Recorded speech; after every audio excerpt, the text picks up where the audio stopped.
धुळ्यात बकरा ईदचा उत्साह, बाजारात लाखोंची उलाढाल, 1.5 लाखांपर्यंतचे बकरे विक्रीसाठी दाखल। बकरा ईद सणाच्या पार्श्वभूमीवर धुळे शहरातील कृषी उत्पन्न बाजार समितीचा परिसर सध्या कुर्बानीसाठीच्या बकऱ्यांच्या खरेदी विक्रीने गजबजून गेला आहे। या विशेष बाजारात राज्याच्या कानाकोपऱ्यातून मोठ्या संख्येने पशुपालक विविध जातींचे बकरे घेऊन दाखल झाले आहेत।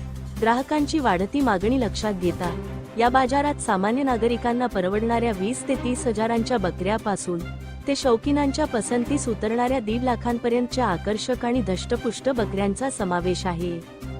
या महागड्या बकऱ्या पाहण्यासाठी आणि खरेदी करण्यासाठी ग्राहकांची मोठी झुंबड उडालेली पाहायला मिळत आहे।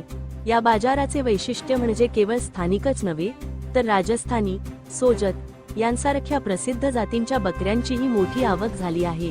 यामुळे ग्राहकांना त्यांच्या बजेटनुसार आणि पसंतीनुसार खरेदीचे अनेक पर्याय उपलब्ध झाले आहेत। या खरेदी विक्रीच्या माध्यमातून मोठी आर्थिक उलाढाल होत असून वर्षभर बकऱ्यांचे संगोपन करणाऱ्या पशुपालकांना चांगला मोबदला मिळत असल्याने त्यांच्यातही समाधानाचे आणि उत्साहाचे वातावरण आहे। सण जवळ येईल तसतशी या बाजारातील गर्दी आणि उलाढाल आणखी वाढण्याची शक्यता वर्तवली जात आहे। धुळे क्राईम न्यूजसाठी अब्दुल रहमान मलिक, धुळे।